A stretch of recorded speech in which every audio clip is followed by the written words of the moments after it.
चलिए, तो हेडिंग डालिए D block elements.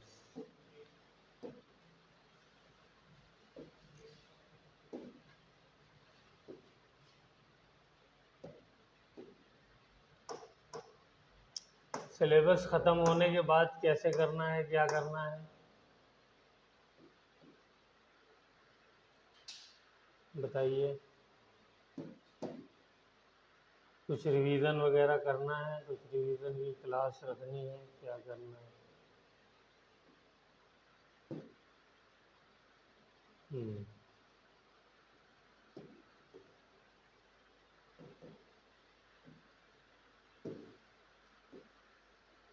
D block elements.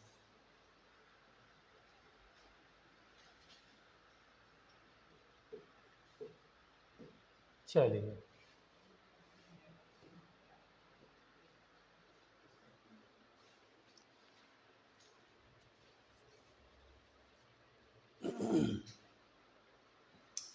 तो ऐसा करता हूँ मैं, पीरियोडिक टेबल बोर्ड पे निकाल लेता हूँ।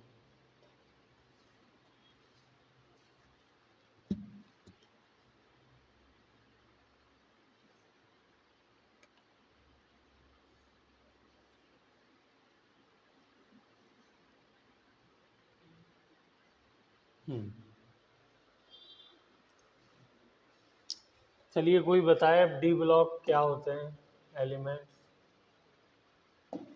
हाँ बेटा, बोलो बोलो। डी ब्लॉक क्या होते हैं?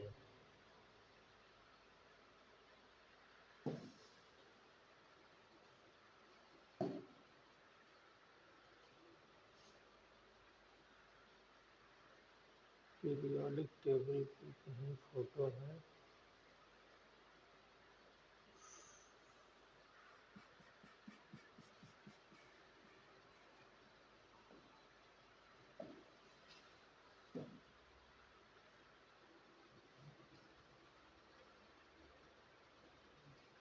No connection.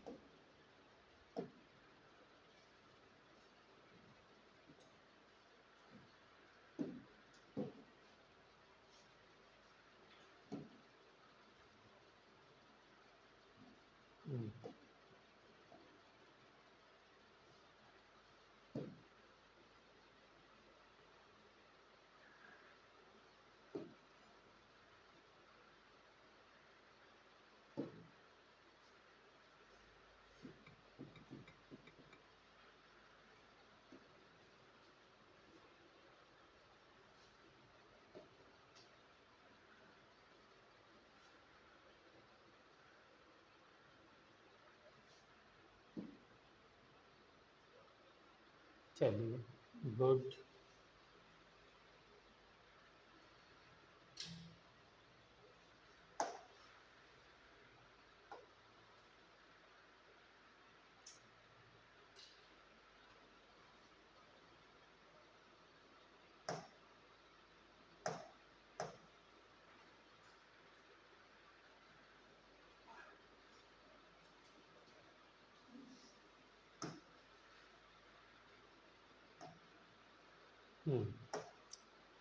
तो ये वाले जो हैं वो क्या हैं, कौन से एलिमेंट कहलाते हैं? H block. ठीक है, क्यों कहलाते हैं एच ब्लॉक? लिखते जाइए साथ के साथ। पीरियोडिक टेबल बना लीजिए, ऐसी खाली आउटलाइन बना लीजिए। Make an outline please. कैसे बनाएंगे आउटलाइन वो भी मैं बता देता हूँ।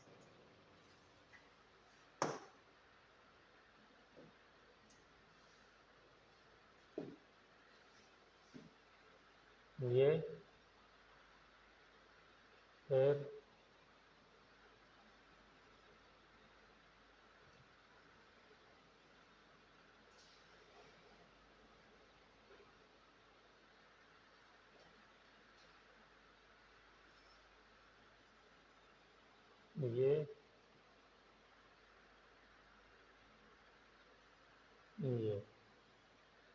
ये आउटलाइन बन गई।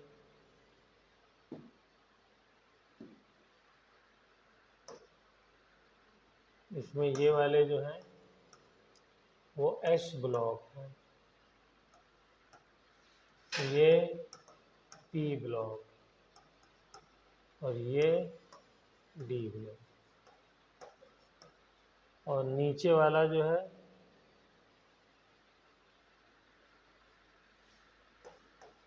F block. ठीक है, तो अब हम लोगों के सिलेबस में एस ब्लॉक पी ब्लॉक तो है नहीं, डी एंड एफ ब्लॉक है, तो यही स्टडी करना है।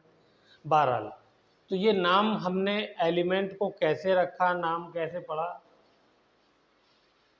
तो वो एलिमेंट्स जिनका लास्ट इलेक्ट्रॉन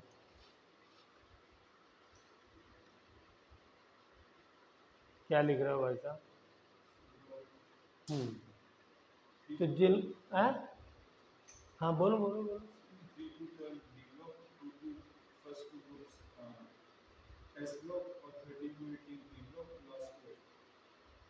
ये नीचे वाले ये भी इन्हीं दोनों में ही आते हैं, 3 to 12 में आता है। खैर वो बाद में डिस्कस कर लेंगे। तो मैं ये बता रहा हूँ कि ये ब्लॉक में कैटेगराइज कैसे किया गया।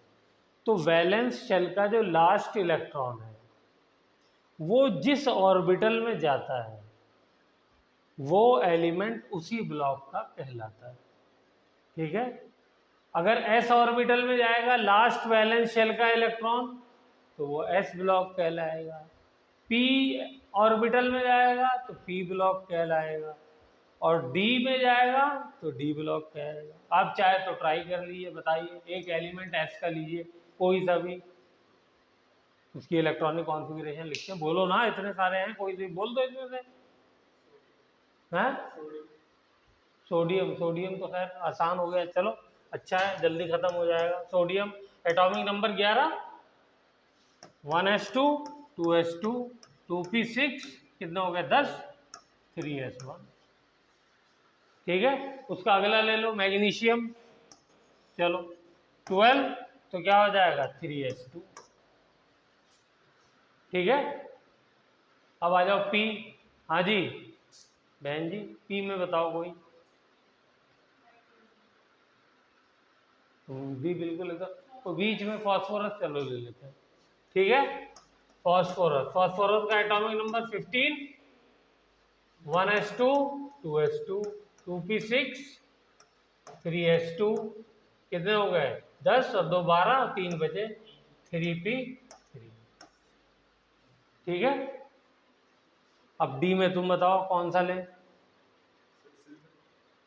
साला लिखते लिखते जो है पूरा लेक्चर खत्म हो जाए, इसमें ज़्यादा नंबर अब होते हैं। इनमें पहली रो में से बताओ कोई सा। Chromium, yes that's good, chromium 24। इसमें एक चीज़ भी सिखा देंगे, तो जल्दी जल्दी लिखो। अच्छा इसका तुम तीनों लिखो, देखो तुम लोग भी लिख पाते हो नहीं लिख पाते हो। Electronic configuration, chromium 24, atomic number 24।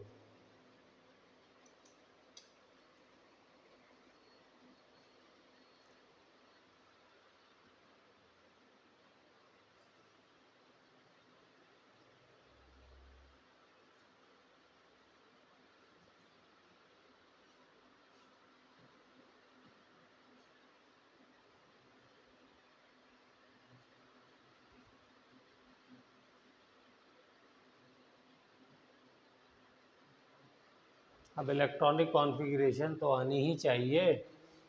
चलो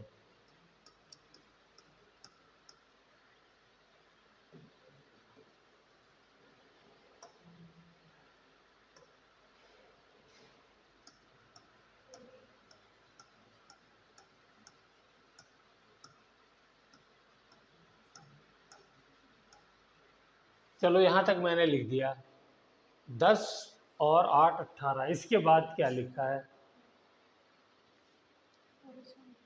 4s 3d 5। क्या बात है, छा गए।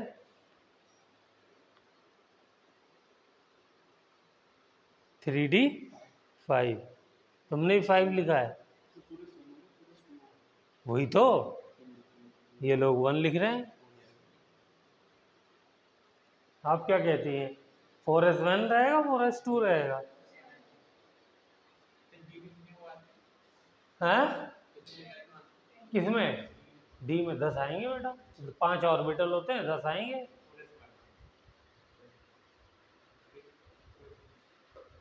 क्यों 1 क्यों कहा आपने? तुम बताओ, तुम ज़्यादा कॉन्फिडेंट थी, वो तो फिर भी कंफ्यूज था। कौन सा हाफ ज़्यादा स्टेबल हो जाएगा? Yes, that's the point. 4s1 3d5 होना क्या चाहिए था, हमारी जो नॉर्मल है वो 4s2 3d4 होना चाहिए था। ठीक है, अब देखो यहाँ पे मैंने ऑर्बिटल बना दिए।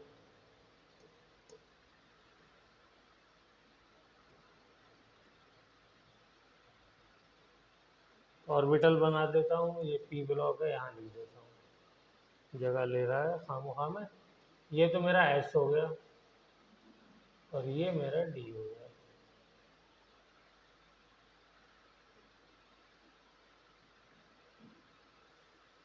कितने चाहिए? 3। देखो इसमें 2 डाले, ठीक है, इसमें 4 होना ये चाहिए था। लेकिन देखा ये गया कि ये वाली कॉन्फ़िगरेशन पाई जा रही है बहुत सारे एक्सपेरिमेंट्स के ज़रिए से। तो ऐसा क्यों हुआ? इसलिए कि इसमें ये वाला ऑर्बिटल हाफ फिल्ड हो गया और ये भी हाफ फिल्ड हो गया। तो इसके नीचे लिखिए because half filled and full filled orbitals are more stable, that's why इसके साथ ये होता है। Half filled and full filled orbitals are more stable. इसका रीजन लिखना चाहें तो रीजन में लिख लीजिए, it is due to high exchange energy. It is due to high exchange energy. ठीक है, सेम जो है, क्या नाम है, अभिषेक, सेम केस जो है, इसको छोटा कर देते हैं, कॉपर के साथ भी होता है। तो इन दोनों को खास तौर से याद रखो, और ये एग्जामिनर भी बहुत पूछता है। तो देखो 29 है, अब इधर देखो 29 है, तो लास्ट वाला ही सिर्फ लिखता हूं। तो क्या होना चाहिए था? 4s2 3d9। ठीक है, लेकिन ये नहीं होगा, क्या होगा? 4s1 3d10। ठीक है, क्यों? इसलिए कि देखो ये वाला तो हाफ फिल्ड हो गया और ये वाला पूरा का पूरा फुल फिल्ड हो गया, और ये दोनों ही स्टेबल है। अगर ये यहाँ पे डबल होता तो फिर ये हाफ फिल्ड नहीं होता, तो इसलिए ये कम स्टेबल होता है। इसका रीजन क्या है? Exchange energy. एक्सचेंज एनर्जी क्या होती है? हाँ, इलेक्ट्रॉन किसके अंदर जंप करेंगे? जैसे सपोज,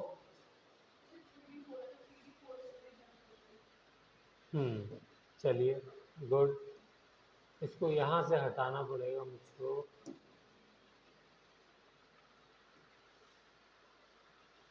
देखो क्या होता है, एक्सचेंज एनर्जी का मतलब क्या है?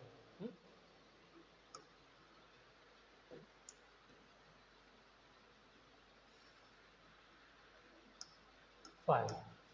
क्या मतलब है इसका? कि ये वाला इलेक्ट्रॉन यहाँ भी जा सकता है, यहाँ भी जा सकता है, यहाँ भी जा सकता है, और यहाँ भी जा सकता है। ठीक है, क्यों जा सकता है? इसलिए ये भी लिखो, because these are degenerate orbital.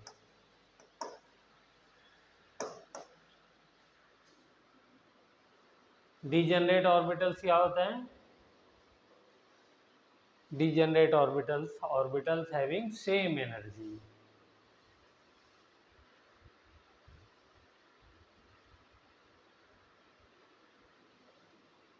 जैसे कोई बच्चा है, घर ग्राउंड फ्लोर पे है, 5 कमरे हैं, अब वो आज़ाद है कहीं भी जाने के लिए, कभी इसमें जाए, कभी इसमें जाए, कभी इसमें जाए, ज़्यादा फ्रीडम है उसके पास। ठीक है, इससे क्या मिलता है सर? इससे खुशी मिलती है, इससे स्टेबिलिटी मिलती है। और देखो और क्या होगा फिर? तो सिर्फ इसी को खुशी थोड़ी इसी के नसीब में है, इसको भी मिलेगी। ये कहाँ जाएगा? ये यहाँ चला जाएगा। और यहाँ एक इलेक्ट्रॉन को एक आधे हेड से दिखाते हैं। ठीक है, पीछे जाएगा, पीछे जाएगा ये वाला और ये वाला दोनों सेम एक्सचेंज हो गए। ठीक है, तो इसलिए पीछे वाला काउंट नहीं करेंगे। ये देखो ना, चाहे ये इसमें आए चाहे ये इसमें आए, एक्सचेंज तो सेम ही हुआ ना, तो इसलिए ये काउंट नहीं होगा। और क्या होगा एक्सचेंज? ये वाला यहाँ जाएगा और यहाँ जाएगा। ठीक है, और लास्ट में फिर ये यहाँ जाएगा। तो टोटल एक्सचेंज कितने हुए गिनो जल्दी? 4 तो नीचे हो गए, और ये वाले 3, ये वाले 2, ये वाला 1, 4 + 3 + 2 + 1 = 10। इसके जरिए 10 एक्सचेंजेस पॉसिबल है। इससे ज़्यादा स्टेबिलिटी मिलती है, और इसमें जो एनर्जी एक्सचेंज होती है उसको एक्सचेंज एनर्जी कहते हैं। ठीक है, चलिए, तो ये इलेक्ट्रॉनिक कॉन्फ़िगरेशन भी आप लोगों को अगर कोई आएगा तो यही आएगा। ठीक है, अब जब इलेक्ट्रॉनिक कॉन्फ़िगरेशन की हमने इतनी बात करी है तो हम लोग इसकी जनरल इलेक्ट्रॉनिक कॉन्फ़िगरेशन भी लिख लेते हैं। तो लिखिए general electronic configuration.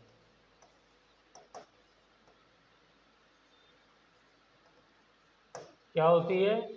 n-1 d n s।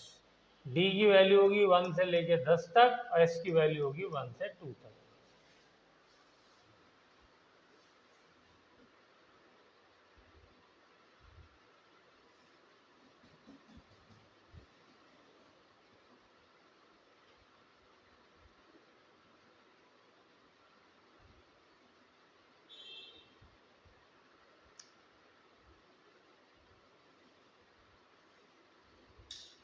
हो गया, चलें आगे।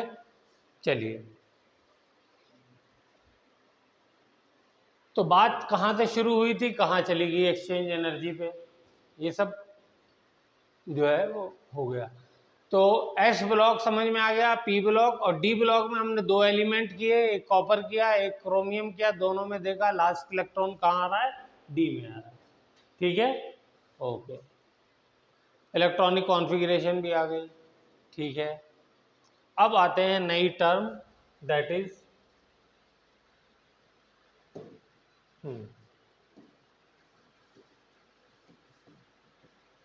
Transition element.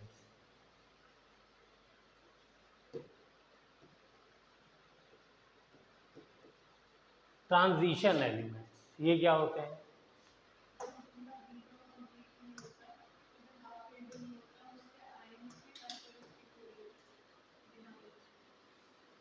Yes, very important, लिखिए those d block elements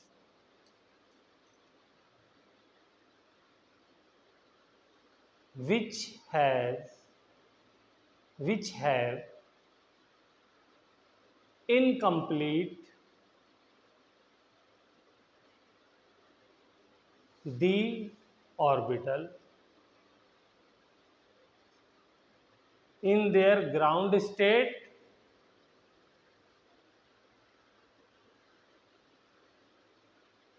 or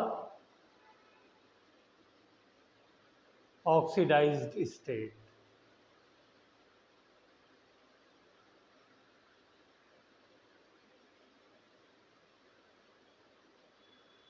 ठीक है, इनकम्प्लीट होना चाहिए डी ऑर्बिटल। तो क्या सर ऐसे भी कुछ एलिमेंट हैं डी ब्लॉक में जो ट्रांजिशन नहीं कहलाते? यस। कौन कौन से हैं? 3 हैं, जिंक, कैडमियम, मरकरी। ठीक है, therefore zinc, cadmium, mercury are D block elements, but they are not transition elements.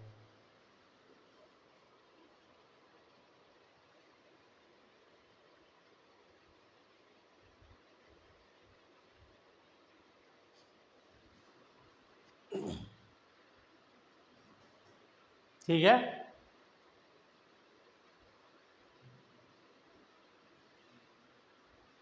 Zinc, cadmium, mercury, they are D block elements, but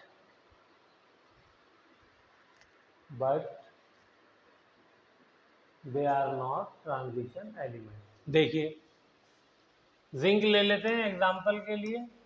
zinc का एटॉमिक नंबर 30, ये है जिंक।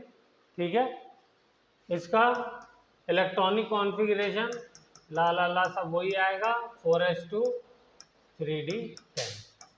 लास्ट वाले ये हो जाएंगे, इससे पहले वाला तो वही है। ठीक है ना, इससे पहले वाला कौन सा है? आर्गन तक सेम है सबका, है। आगे वाला मैंने लिख दिया। अब देखिए, क्या इसके अंदर डी ऑर्बिटल पार्शियल फिल्ड है? नहीं है, कंप्लीटली फिल्ड है। क्या कोई इसका ऐसा आयन बना सकते हैं जिसमें ये डी ऑर्बिटल खाली हो जाए, पार्शियली फिल्ड हो जाए? नहीं बन, नॉर्मल कंडीशन में। वरना तो मारकुटाई करके कोई आदमी ने कुछ भी ना किया, उससे आप मर्डर करवा दो, या तो वो कह देगा हाँ मैंने किया था, हैं, या डकैती का उस पर कुछ भी इल्ज़ाम लगा दो, पुलिस के हाथ में एक बार चढ़ा दो उसको। तो वही यहाँ पर है, आप कोई एनर्जी दे दो, कुछ कर दोगे तो सारे इलेक्ट्रॉन निकल जाएंगे। नॉर्मल कंडीशंस में जिसमें कोई भी एलिमेंट एग्जिस्ट करना चाहता है, उस कंडीशन के लिए बात हो रही है। तो उस कंडीशन में एक तो ये ऐसे एग्जिस्ट करना चाहता है, दूसरे कैसे एग्जिस्ट करना चाहता है? जिंक को कहीं देखा है किस फॉर्म में होता है? +2 में। जिंक ऑक्साइड, जिंक क्लोराइड, सब ZnCl2 ZnO। ठीक है, या तो ये इस फॉर्म में होगा Zn2+। तो जब ये 2+ में होगा तो क्या हो जाएगा? 4s0 3d10। अभी भी डी ऑर्बिटल कंप्लीट है। वही बात लिखवाई है मैंने। अब आपको सही जो मैंने लाइन लिखवाई थी उसका मीनिंग समझ में आया हो। ठीक है, पढ़िए उसको, पहले वाले सेंटेंस को। नहीं, मन में पढ़िए और देखिए, यही बात बताई है मैंने, आप भी पढ़िए।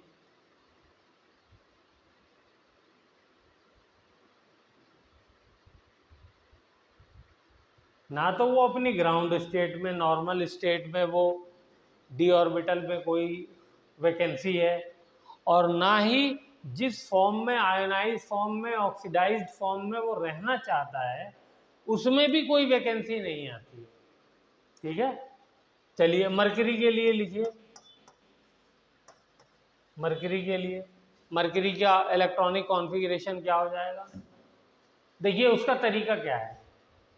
ये कौन से पीरियड में है? चौथे में। तो n जो होता है वो 4 हो जाएगा, और ये n-1 था, तो ये 3 हो जाएगा। मरकरी किस में आ रहा है? 6 में, तो n 6 हो जाएगा। तो यहाँ पे क्या हो जाएगा?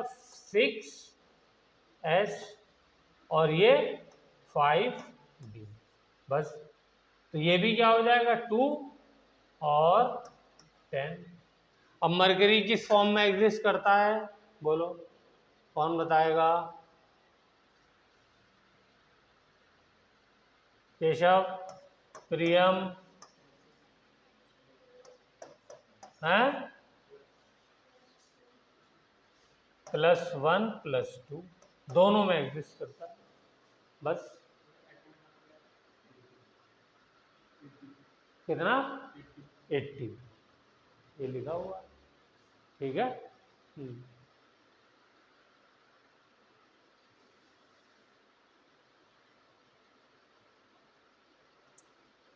तो जब +1 करेंगे तो क्या आएगा? 6s1 5d10, और इसमें क्या आ जाएगा? 6s0 5d10। दोनों में ही डी ऑर्बिटल के अंदर कोई वैकेंसी नहीं है। तो अब इस पे अगर क्वेश्चन आ जाए, जो कि खूब आता है, तो आप लोगों का गलत नहीं होना चाहिए। तो d orbital, d block element क्या होते हैं? ये ट्रांजिशन एलिमेंट। क्या हम डी ब्लॉक एलिमेंट को ट्रांजिशन एलिमेंट कह सकते हैं? नहीं। तो क्वेश्चन क्या आएगा? All d block elements are transition element. Statement गलत है, सही? फॉल्स। लेकिन अगर स्टेटमेंट ये आ जाए all transition elements R D block element, तो ट्रू हो जाएगी, ठीक है ना। चलिए, ये भी करा दिया, ठीक है, ओके।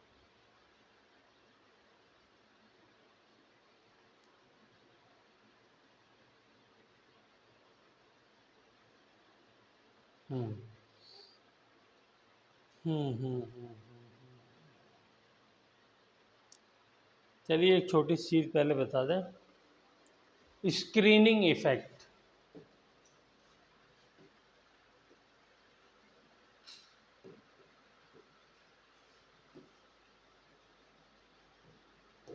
इसका दूसरा नाम है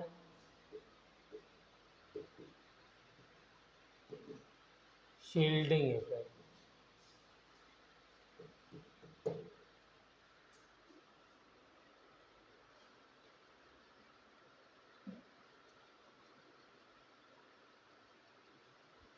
ठीक है, तो देखिए,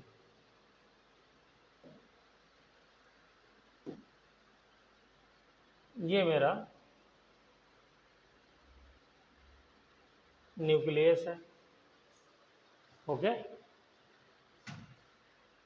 न्यूक्लियस, इसमें कैसा चार्ज है? प्लस चार्ज है,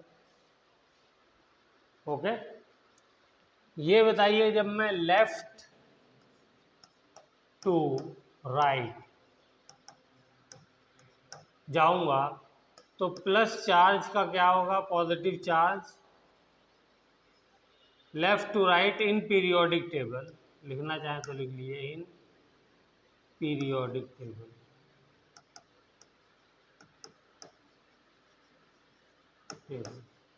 पीरियोडिक टेबल में जब भी मैं लेफ्ट टू राइट जाऊंगा तो न्यूक्लियस पे प्लस चार्ज बढ़ेगा। क्यों बढ़ेगा? इसलिए कि एटॉमिक नंबर बढ़ रहा है।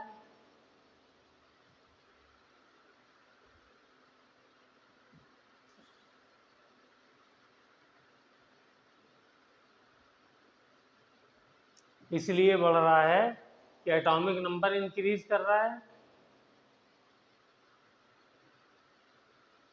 और एटॉमिक नंबर इंक्रीज करता है तो प्रोटॉन का नंबर इंक्रीज करता है।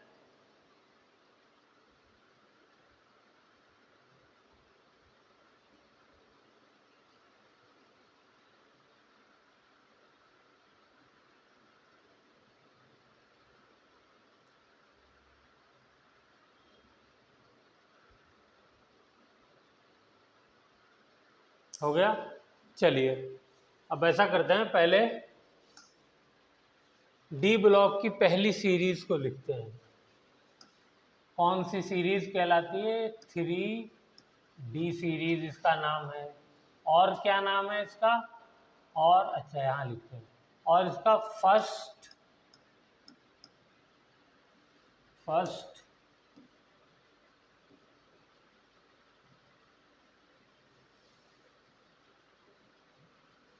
ट्रांजिशन सीरीज नाम है।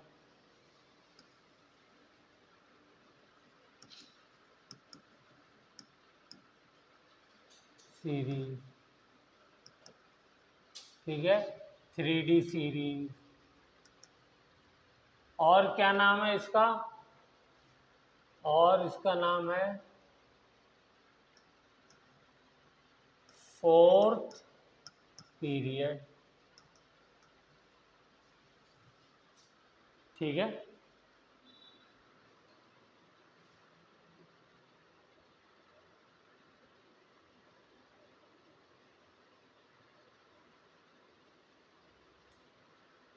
इसके सारे एलिमेंट लिख डालिए।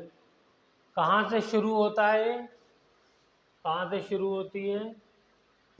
स्कैंडियम से शुरू होती है, Sc।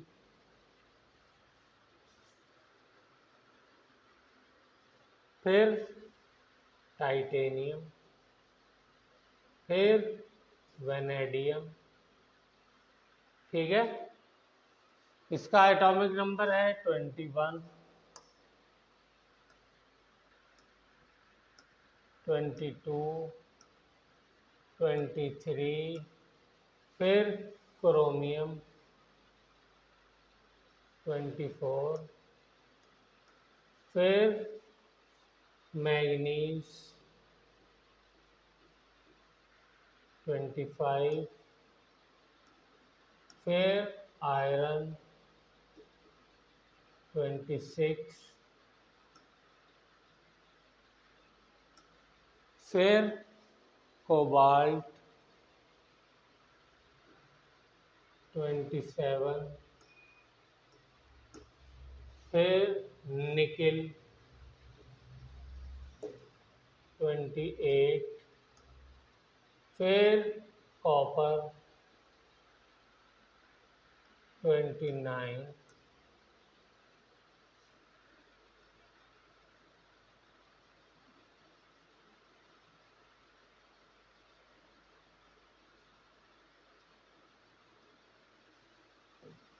कॉपर के बाद जिंक।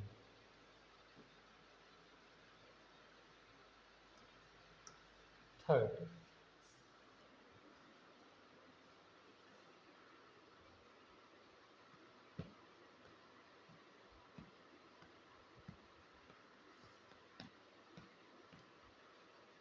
फर्स्ट वाली तो पूरी सीरीज आपको याद होनी चाहिए,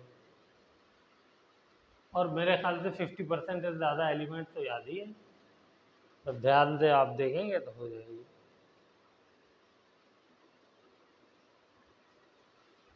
अब देखिए क्या हो रहा है इसके अंदर। तो आप मुझे बताइए, लेफ्ट टू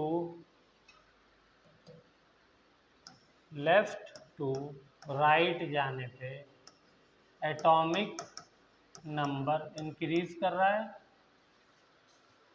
ठीक है। एटॉमिक नंबर इंक्रीज कर रहा है, तो नंबर ऑफ प्रोटॉन इंक्रीज कर रहे हैं, यस सर कर रहे हैं। Therefore positive charge on nucleus increase कर रहा है, ओके। क्या शेल नंबर चेंज हो रहा है? नहीं हो रहा, शेल नंबर चेंज नहीं हो रहा है।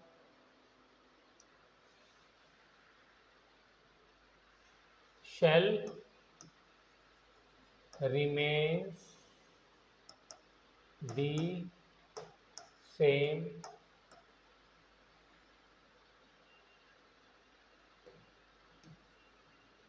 ओके।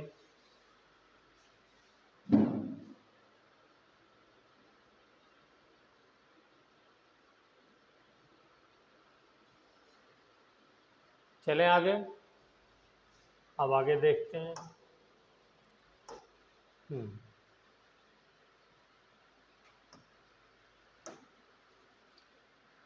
तो हमने क्या देखा, चलो ये थोड़ा सा साइज डिस्कस करते हैं। हमने ये देखा कि जब हम स्कैंडियम से मैग्नीज तक गए तो जो साइज है वो हमारा डिक्रीज कर रहा है।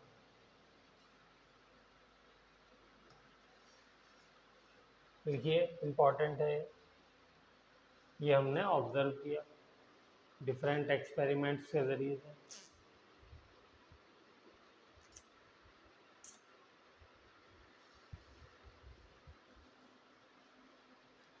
फिर उसके बाद हमने देखा जब हम आयरन से निकिल तक गए तो साइज जो है हमारा कांस्टेंट हो गया, साइज बढ़ा ही नहीं।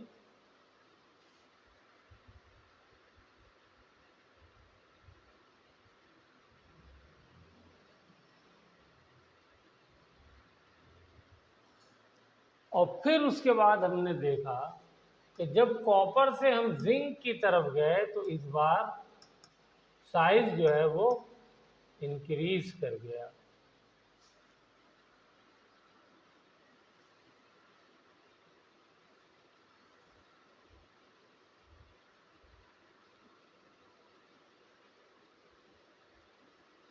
ठीक है, अब इसका क्या रीजन है, ऐसा क्यों हो रहा है, तो उसको समझने के लिए हम लोग आते हैं इस पेज पे। ठीक है, तो ये मेरी shell number 1, shell number 2, shell number 3, ठीक है, और शेल नंबर 4।